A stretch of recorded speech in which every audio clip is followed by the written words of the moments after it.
From homelessness to housing, I've got the Biden-Harris agenda's number. I'm Monica Perez, and this is today's Deep Dive. First, I want to thank people for helping Cam. That was amazing. I feel like Christmas is over. I love Christmas. I love the whole season, but it's like a couple of weeks of hard holidaying, which I don't know if I've ever told you how strenuous our holidays are, but they're quite strenuous. But I did not want to let the season pass without, first of all, of course, wishing everybody a happy new year, and also thanking people for answering the call and helping Cam and his family have a Merry Christmas. So I really felt that the Propaganda Report community came together for him.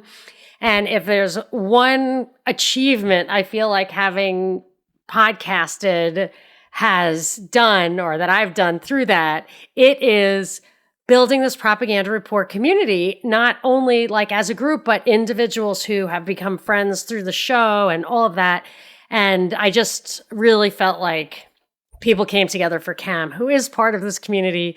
And I got like choked up about it, really, because I love good human beings, and we've got a lot of them in our gang. So I'm happy for that.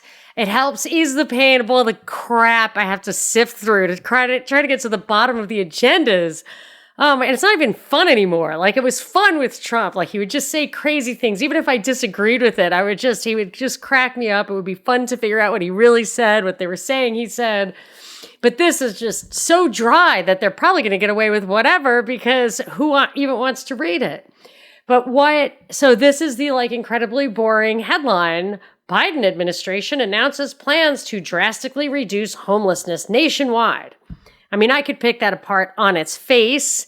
I can already tell he's going to overstep the bounds of the executive office of a restricted federal government. Homelessness is a local problem. What causes it? They're definitely trying to push an agenda. No doubt about that. Probably a housing agenda. What would be the agenda? If the problem is homelessness, the solution is going to be housing, right? And when you're talking about housing, you're talking about human habitation. You're talking about Habitat 1 or Habitat 2 or Habitat 3. These are UN protocols, UN conferences starting in 1976, all of which plug into Agenda 21, Agenda 2030, all of the stuff that plugs into the World Economic Forum and the Great Reset. All of that stuff comes together. And really, I would say the most important kernel of that is housing, is our physical environment. It really all builds on that. You could say it builds on Habitat 1's initial proclamation that private property shouldn't exist, that regular people like you and me should not own land. So that's like their foundation point. You can see why they would have ulterior motives for that. They act like it's because it's the source of all inequity. But obviously, I think it's the source of all equity. If we actually own the land, if everybody owned the land they lived on, there would be a lot less power centralized and in control up at the top. So obviously they care about owning the land, controlling the land, us not controlling it. But beyond that, to sculpt our environment, you can see that they're all doing it to move in one direction. And that is to have us all in kind of modular housing, stuff that kind of looks the same, that runs the same, that has ease of surveillance, has high-tech wiring, doesn't have niches that you could duck into to do anything outside the eye of the surveillance cameras, that limit where we go, who we talk to, just even by just the way the traffic patterns are laid out. Those are very thought through. There's doubtful, unforeseen consequences of certain plans or whatever. So the control of the human habitat and the audacity of even talking about it in those terms, like it is something to be controlled, that it is one comprehensive worldwide problem, is galling. But right now, the current movement for changes in housing is the homelessness crisis. And of course, when I see a crisis, I always ask, my first question is, what policy might have led to this crisis that humanity, culture, the market was incapable of dealing with over any amount of time? And I definitely came up with that on the homelessness thing, which seems to have been getting worse ever since it became a problem of national concern. So I want to kind of pull a lot of this stuff apart. I think we're going to do a two-parter. I'm going to be at my mom's next week, and I don't want to go a week without a deep dive or another week without a deep dive. And I've got so much material here, I could probably do like 4 shows on it. I'm hoping I can keep it short. So I want to talk about the homelessness protocol thing they released on the White House website. It's actually just like a press conference kind of thing, like a press release on the White House website, but you click through and you get to the all-in federal strategic plan to end homelessness. So I don't want all in. I don't want all of government. I don't want to obliterate checks and balances. I don't want the feds controlling a very local problem. I don't want it. It's not going to work. It's like the Department of Education. Not that it's not going to go. It's going to do what they want. There's a lot of agendas here, and solving the problem is not one of the agendas. So they talk about what the goal. This is the goal. It says within each pillar. So there's the foundation pillars and the solution pillars of their homelessness plan. Within each pillar, this is a quote, are strategies and actions that lay the groundwork for a future when no one experiences homelessness, not even for one night. So they are setting up an impossible goal, like not even a desirable goal. So the report from Iron Mountain, which I love to quote, the subtitle is on the possibility and desirability of peace. So even something as seemingly perfect as peace might not even be desirable. No, not to have policies that mean not a single person can have homelessness for even a single night. And in one of these speeches or whatever, Biden said housing, home should be a right. Should be a right. So if it's a right and you're not permitted to have a single person not homeless, then you're talking about mandates. You're talking about laws. You're talking about curfews. You're talking about monitoring. I mean, what was the biggest thing, in my opinion, that Obamacare led to? I would say that was surveillance. It was monitoring. It was information gathering. And I believe some people have stated that in the past. Information was the biggest takeaway from Obamacare, or the biggest impact of Obamacare. Maybe its goal. I recall people saying that, like really high level, deep state type, saying the reason we need national health care is for the information. And I feel like that could be this, but that's not even like my focus. But if you say you can't have homelessness for one night, I mean, think about the implications. I mean, I've been homeless for a night. I've been between apartments. I was sleeping on my mother's couch or whatever. I mean, not lately, but I definitely could. There are people in my family who do that. Like my mother still lives in the same house after 50 years. Like people will show up there, and that by their definition would be considered homeless. Like they have a very, very broad definition of homeless. And they want like permanent, reliable, sustainable, like unevictable. I don't think they use that exact word, but like stuff like that. So they're defining the problem to be of such a scope that it can never be solved, which means this will be a perpetual thing, like the national health care in England. It's just like always going to be a wedge issue. It's always going to be a money pit. It's never going to work right. It's not going to solve the problems. So this is a quote from Biden's website when he was a candidate about housing being a right. Housing should be a right, not a privilege. Joe Biden, this is what it says, and this just infuriates me. Joe Biden will invest $640 billion over 10 years so every American has access to housing that is affordable, stable, safe, and healthy, accessible, energy efficient, and resilient, and located near good schools and with a reasonable commute to their jobs. What the F? Like, that is just impossible. I don't have all those things. I can't, I have to move out. Like, I have been wondering when they're going to kick me out of my house since like August. And, so it's not stable. It's safe. Is it healthy? I don't know. There's like some weird buzzing going around my house right now. Like, I don't know.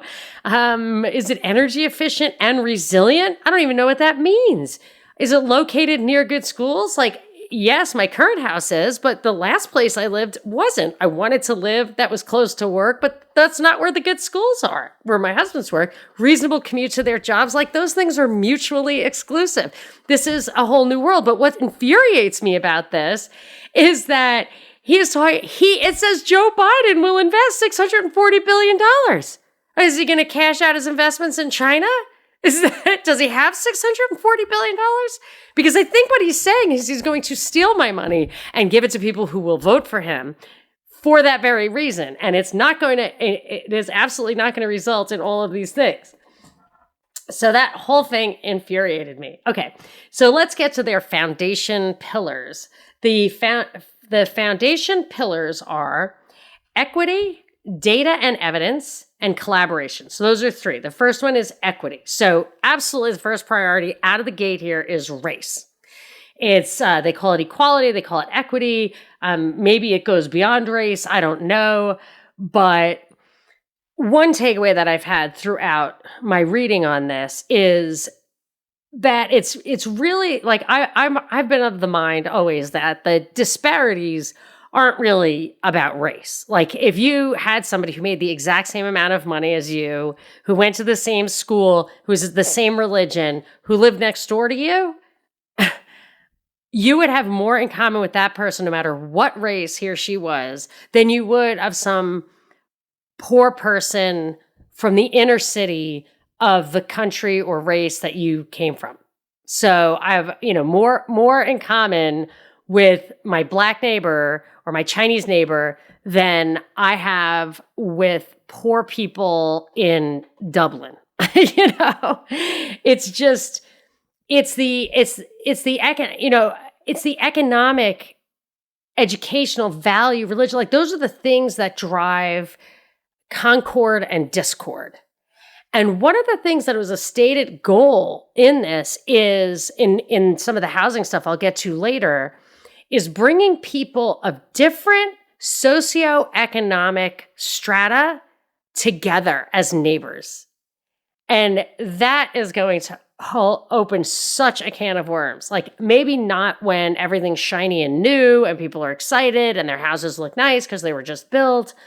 But when this thing runs down and they start withdrawing the federal funding and creating little mini slums and projects, which does seem to be the pattern of like getting people dependent on welfare and other programs, they then withdraw them, which creates these underclasses, creates dependency, keeps them from having the mobility that these programs start out by promising, and it will cause strife. And then you have the poor people are going to have behaviors that the middle class people are not used to or don't like. And of course, I've seen this happen so many times in my personal life, my kids' lives, and my family, where if you have like the bad kid, and I'm telling you that I'm normally on the side of the person, like I'm usually the one, not my own kids, but in my family, like we're the ones who, like, this bad kid corrupted these good kids. Like, that's what happens. The good kids do not like redeem the bad kids in my experience. So I just feel like they're looking for trouble. I don't mean to be prejudiced or stereotypical or anything about poor people or whatever, but I come from a family with a lot of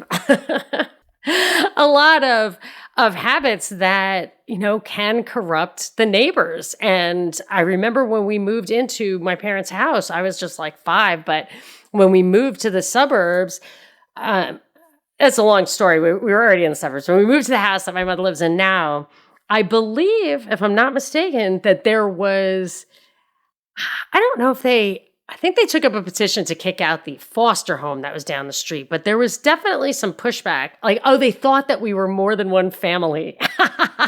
That was it, because there were so many kids. They thought, and we had motorcycles and cars. They thought we were more than one family, and they were like, you're not allowed to have more than one family live in this house. But it was just one family. But obviously it was totally disturbing them because we moved into a neighborhood with small houses because we didn't have a lot of money, that there were small houses with very few people in them. So we were very disruptive to the neighborhood, and it wasn't good. Like, my dad was not happy that his, hoodlum Brooklynite kids were causing problems, but they were. And I feel like it wasn't a racial issue. I feel like it is a recipe for conflict, and I feel like that's kind of what they're looking for. Anyway, a little bit of a tangent. Okay, so the second thing they want is data collection. That is the second danged goal, foundational pillar, is data collection.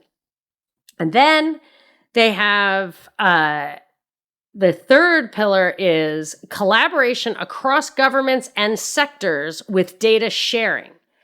And this is bad, right? So the reason they want to collect the data is to use the data, to share the data, to exploit the data for whatever reason. But when they want to collaborate, like, I've gotten a new understanding through my research in this. I've gotten a new understanding of what, like, whole of government or across sectors or whatever really means. So I'm going to talk about later, probably in part 2, ICLEI, ICLEI. It's the International Council for Local Environmental Initiatives. And they have a stated goal of implementing their initiatives cross-jurisdictionally. And that, to me, means that they are going to see, when you have something like that, like, how do you control that process?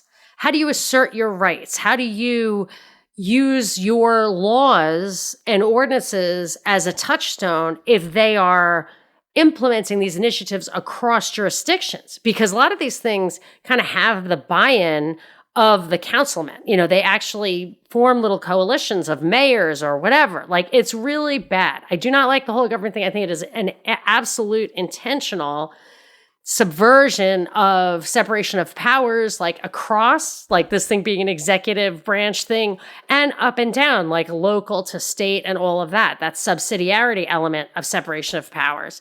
And there's no checks and balances. Nobody's watching. It's just the coordination of this. I mean, it is orchestrated. It is coordinated. They're very clear about that. You can call it a conspiracy or whatever word you want to put on it, but it's not a theory. It's very clear. So the solutions that they're promoting, there are 3 pillars to the solutions: housing and supports, crisis response, and prevention. So the housing and supports, of course, this is what I think, or this is what I've been focusing on.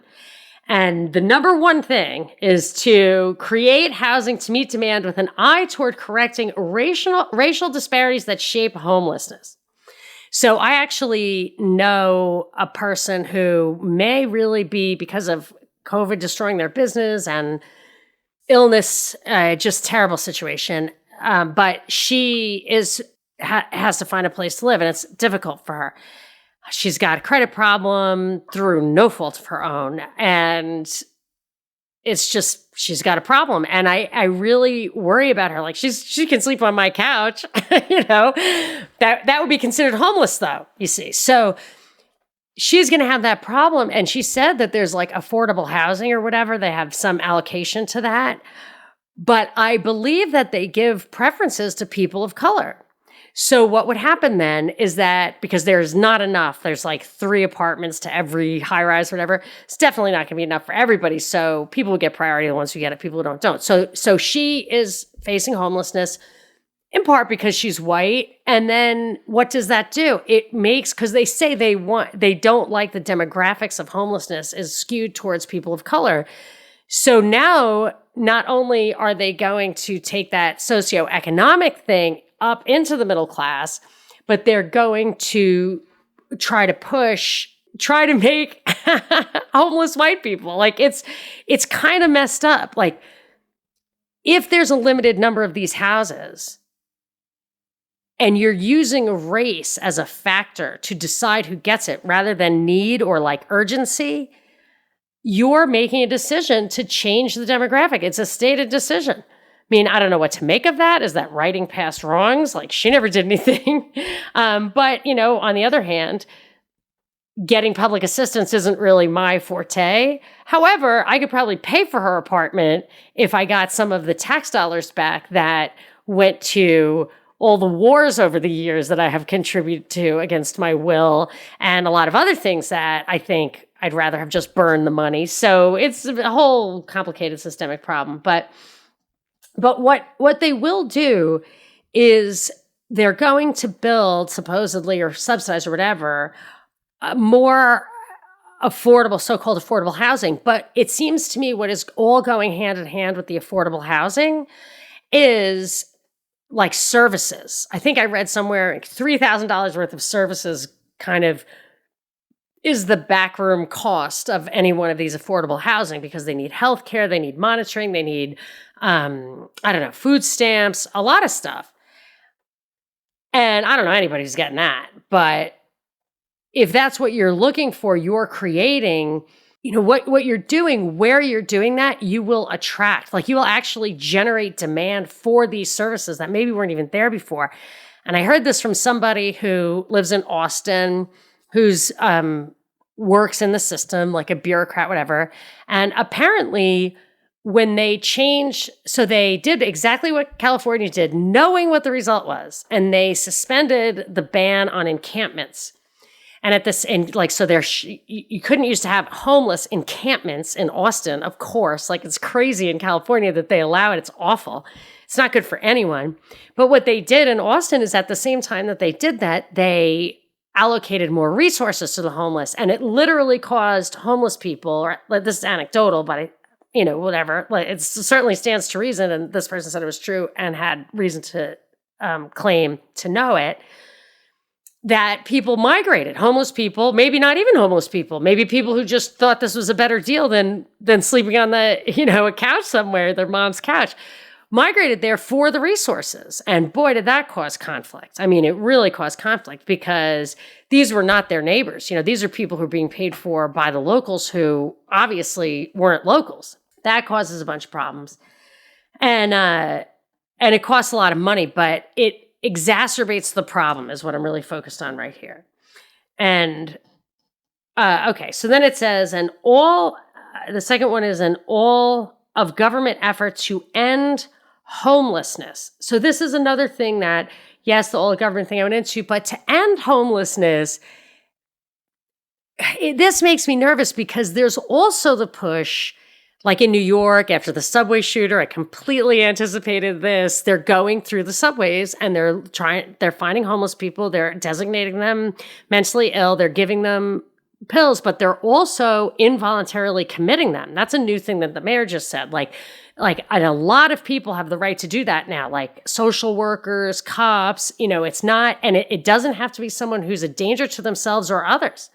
So if you have a ban on homelessness, and you can probably classify a lot of homeless people as mentally ill, who I was reading a lot about this, and mental illness what you perceive to be mental illness in homeless people, this is a scholarly article, I can assure you, it's in the show notes, you may be misinterpreting it so dirty rags and a shopping cart. Well, if you don't have a place to live, like, it's reasonable for you to be dirty and have a shopping cart and not to want to have anything valuable or look like anything valuable could be gotten from you. You don't want to be clean. You don't want to be attractive. And you might even kind of shout, act crazy or shout things kind of like if you had a dog barking, just stay away from me. You don't want to mess with me. It could be like a legitimate security approach, defense mechanism. And there's a lot of this incestuous stuff or whatever, circular reasoning that people who are mentally ill, like as if evidence of mental illness is denying your mental illness, is not realizing that you need help, not wanting to be, you have to, all mentally ill people have to be involuntarily committed. You know what I'm saying? It's just, it's not good. And when you see things coming down about domestic terrorism or any, certain opinions about conspiracies and stuff, that in itself are people call those who question the official narrative crazy. I mean, it's not good. And if you have zero tolerance for homelessness and zero tolerance for mental illness, you combine that and you've got a lot of involuntary committing. And I actually, I'm not a fan of that. I think Real Light Sleeper on Twitter turned me on to Zaz. He's a libertarian psychiatrist. He's dead now, but he pointed out like the people who are accused of crimes get more rights than people who are accused of mental illness. Like people who are witnessed committing crimes, they can get bail, they get a jury trial with their peers that has to be unanimous. I mean, that's not the process for commitment. And I think it should be. I think that it should be. So the third thing is to prevent homelessness by increasing employment and education and reducing housing instability to vulnerable populations. So I'm just wondering if they're going to teach everybody coding on the taxpayer's dime. Is this all about free labor for IBM or free worker training for IBM? I mean, because some of the stuff is about literally free worker training for IBM, like free community college. Like that stuff's subsidized by IBM. Anyway. Travis from Zoomcron blog just tweeted me today. I was knee deep in this subject. Maybe that's why I was tweeting a lot about it. Maybe that's why he tweeted back at me about, he had just written an article about, I think, worker housing in homes made of pallets. Very, very weird. I didn't get to his article because I was going to air, but I think he said that it went with the whole tiny housing boom. And I want to talk a little bit about SRO, single resident occupancy or single room occupancy. I don't know what. It's like one person lives in one room, doesn't have a kitchen, might not even have a bathroom. But that's the way it was in the old days. There was a lot of that. If you look back at old movies, and hat tip to Kat and Michael, who pointed this out to me, that old movies show you things that used to be true. So I remember in It's a Wonderful Life, in the alternate universe where his wife, oh my goodness, was a spinster. You're not going to like it. She's a spinster. And I think she lived in a boarding house. And the lady in the boarding house didn't want her to see men, or, they button it up. But there used to be boarding houses and rooming houses and stuff like that. And I would say I want to talk a little bit more about that. But, let's get to that in just a second. Anyway, I'm a little worried that saying that there should be zero homelessness on any given night, using employment. When we get to the housing stuff, there's a lot of stuff about these add-on homes and manufactured homes and a lot of stuff like that, which I'm not totally opposed to, but I suspect this just feels very much, especially after I did the community college thing and how it's really just a training ground for coders so that the corporations don't have to actually pay for the people come ready trained, that maybe these are just, warehousing this kind of low-level employment. Or with the tiny homes, they have a lot of surveillance. I know Alison McDowell talks about that. They have a lot of, they literally will measure how much you go to the bathroom, not kidding. And in that case, she calls it the open air prison, but I would say it's open air institutionalization, especially if you're including mentally ill people in there who are on meds, and there's just constant monitoring and they're getting food stamps. I mean, it's as if they're in either, if they're either prison or a mental facility or whatever, but they're seem to be out in the world. That's what I'm afraid of with that movement. Yeah, I mean, if somebody wants to live in a tiny home, I don't care, but it's not somebody wants to live in a tiny home. It's a homeless encampment. It all of a sudden springs up somewhere. The locals freak out. The only answer that seems to be acceptable is, or the most expedient thing, the cheapest, the thing that has federal grant is tiny homes. It's happening in LA. You see them. And then all of a sudden, in your backyard, there used to be a park or a vacant lot that maybe a McDonald's was going to go up in. There's a bunch of these little homes, these little like trailers or boxes that people live in, but it's still loud and raucous and bright and smelly. But there they are. They're going to probably stay there. And they're, it's almost like they're customers for welfare being created and kind of locked in. I mean, it's very exploitive to absolutely everybody involved. And I would not downplay the impact or the role of those who benefit from the money, whoever builds tiny homes or whatever. And I'm sure there's like hardworking businessmen involved, but when every single thing gets absorbed by the federal government, the only way you get contracts is by bribing. And then once you get the contract, well, heck, you got to make the most of it, don't you? So it's a terrible, I feel like, I just don't feel hopeful about that situation at all. And I think that this Pillar 3 kind of brings all that together about preventing homelessness by education and stable housing and all of that stuff. It sounds great. Who could object? But I don't think they mean it to work. And I think it's ready. It's there for other reasons, even just venal reasons of, opening up big tax dollars to contractors who lobby. I mean, which is Biden's bread and butter, right? Wasn't that like a lot of Hunter Biden's emails and I remember reading one about like, these are the politicians who are in our pocket who have infrastructure money to spend. This was an email to the Chinese investors, But I do think it goes beyond that too. So, but I did want to go back to like, what did cause homelessness? I was talking about the single room occupancy. So what you hear a lot is that homelessness is caused by deinstitutionalization. And that's like this deinstitutionalization movement happened in the 60s. And it was, of course, there were scandals about how people were treated inside institutions and, just like everything that ushers in a new era of socialism, leveling up the welfare state. It's always ushered in by anecdotal scandals. The muckrakers, the slaughterhouses, the insane asylums, the orphanages, like all of these things. But they coincide with like orphanages and institutions for people with Down syndrome. When they went away, the abortion rate, of course, once Roe versus Wade was ushered in right after that, the abortion rate. And now that you have sonograms and stuff, abortion rate for Downs is like 100%. It's close. Not 100%, but it might be.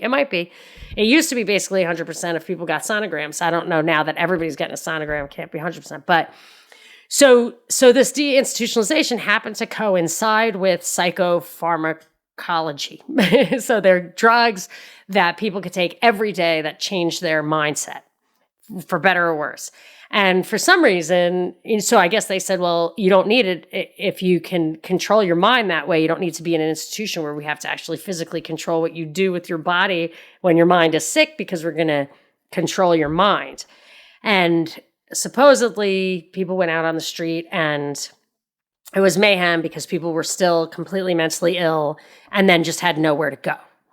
But the homelessness, like modern homelessness, did not emerge for another 10 years till the late 70s.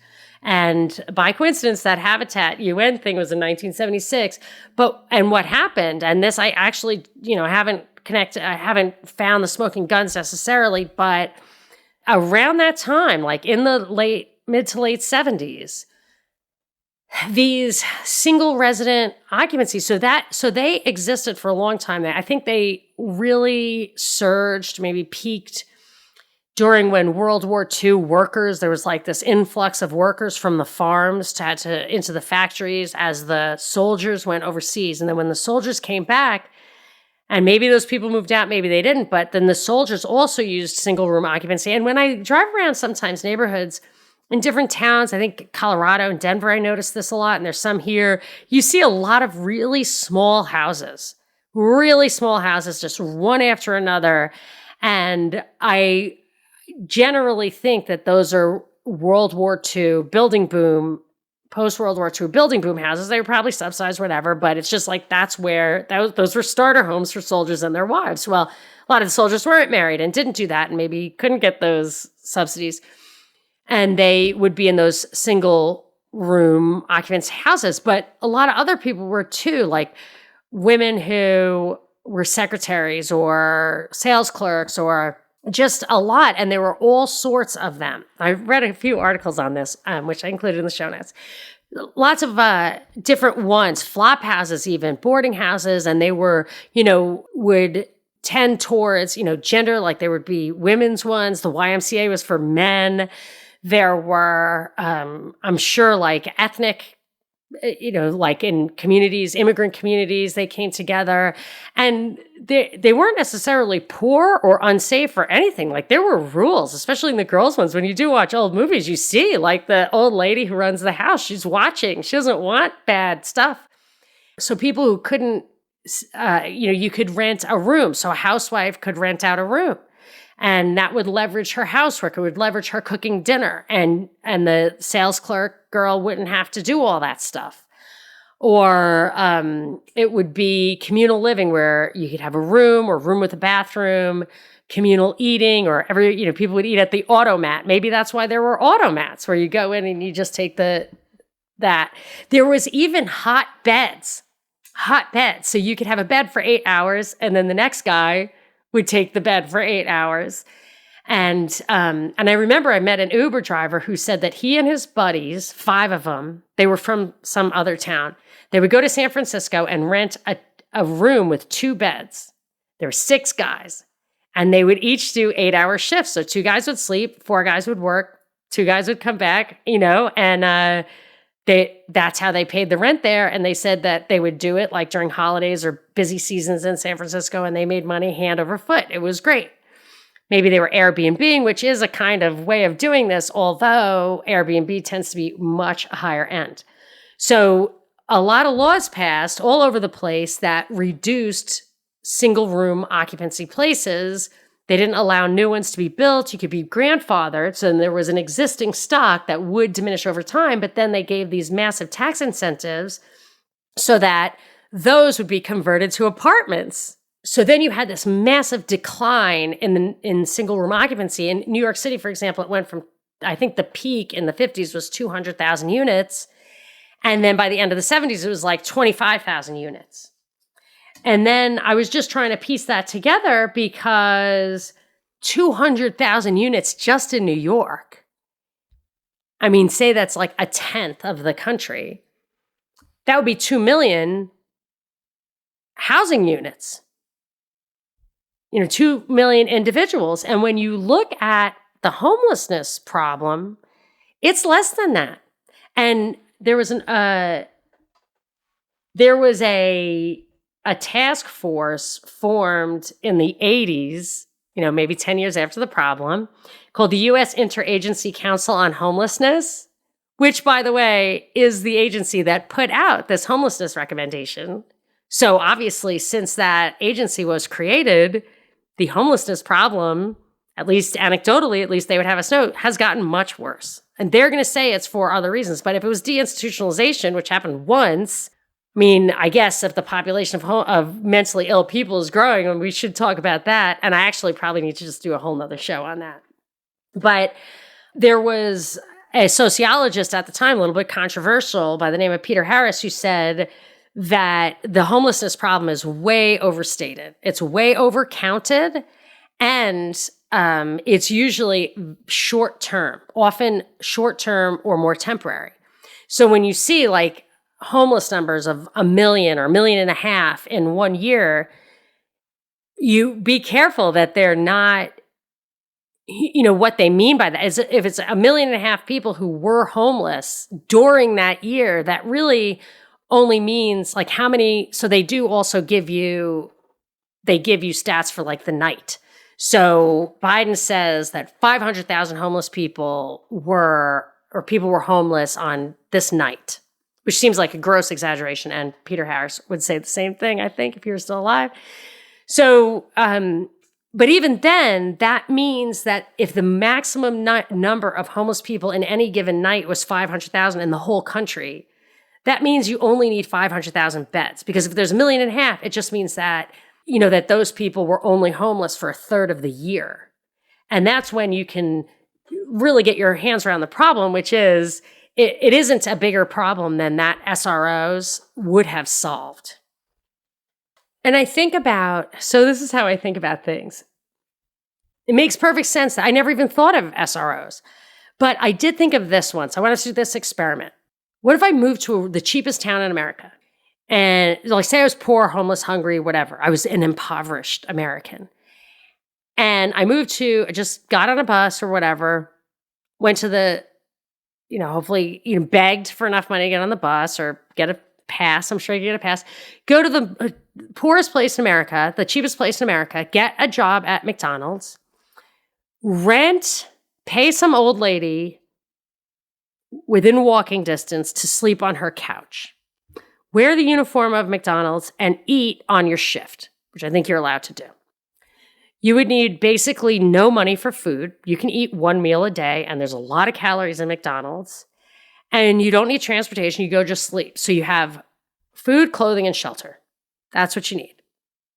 How much would you have to pay that old lady in the cheapest place in America to sleep on her couch? If you're good. If you're bad, well, I have no sympathy for you. I'm thinking literally like $150 a month at the most. $150 a month for a couch. That's literally $1 an hour if you worked 40 hours a week. You're getting your clothing and food at McDonald's. So the baseline here is $1 an hour to not be homeless. And obviously that's the bare minimum of what you do. It's not realistic. You certainly wouldn't have a phone. You know what I mean? You're not having anything else, just the absolute necessity. So you don't have to live in the woods naked and eat bark. And then you build from there. You could have 10 times that, right? You can make $10 an hour. And that changes the whole outlook of the problem, right? And of course, we are talking also about people who, when you're dirty, maybe you can't get a job at McDonald's. There are definitely problems with it. And, if you are talking about real mental illness, that's something else again. But if we're talking about just homelessness, that helps me put a baseline on what the real problem is. Would SROs solve the problem of homelessness if you really think about if they're very close to where the people have to work, whether you share a bathroom, which is a possibility, that kind of thing. So I feel like there is a solution there. But here's the problem. We have lost that, what I've called heirloom wisdom. And we have lost it. So it's like guns, like people using guns or preserving food or whatever. The chain with the past has been broken. And the little cultural elements that made this work, that allowed it to be bifurcated, allowed it to be striated, whatever, so that you'd have poor people could live in these, or women would live in those, or whatever, those little things that, an etiquette that maybe emerged around it to make it all work, that stuff's all lost. So it would be hard to get that back. It could totally come back. And Airbnb definitely is hitting some of that on the high end. But the way so they're actually talking about, the reason I'm getting articles about this is that they want it in our heads, right? They're trying to change zoning laws. They want this stuff in our heads. But the way they talk about it now is this stuff that is completely burdened by government payments. It's really targeted towards the poor. And when they started outlawing SROs, a black market for them emerged that only the destitute would use. So it did seem like just a poor thing, just a flop house thing. And I think that's what, when you make it just sounds to me like their solutions are all just going to end up to be welfare hotels. New York had welfare hotels. They were not cheap and they were dangerous. So I just have this sense that they want us to tap into these great solution ideas, but they're not really going to work the way our archetype might, set up for that. So another thing I noticed is that there was all sorts of the scandals that usher in the new era. Jack the Ripper, supposedly, like the number one theory that I came across when I was looking into that, was that it was a Masonic conspiracy and they did this most brutal thing and it changed the whole attitude towards like government being involved with the poor. And I think that's a completely plausible explanation because that was a really crazy crime. But yeah, so I think they promote extreme crises to get a new level of central control in there. And that's what they're getting. So let's just say that's the homelessness issue. And the homelessness issue obviously is there, in my opinion, to promote the housing agenda, which isn't just an agenda. It's like Agenda 21. So I want to tell you about that. I will tell you about that in the next show. I'll tell you a little bit about what I think about zoning, which might surprise you, and some techniques to prepare yourself, to arm yourself, to save your town from some of this Agenda 21 stuff by any name. Housing reform by any other name is still Agenda 21. So I am Monica Perez. If you enjoyed this podcast, please share it on social media or with someone you think would also enjoy it. And feel free to tweet at me at Monica Perez Show.